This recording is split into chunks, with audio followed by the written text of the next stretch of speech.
Bismillahirrahmanirrahim.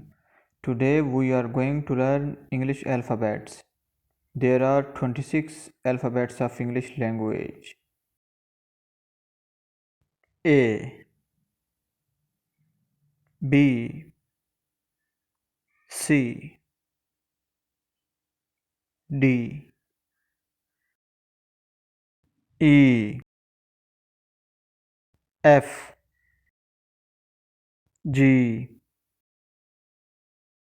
H,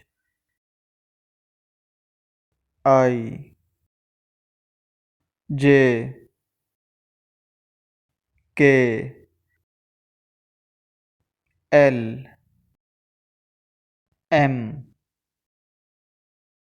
N, O, P, Q,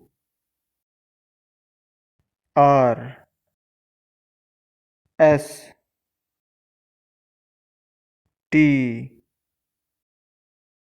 U, V, W, X, Y, Z. Thanks for watching.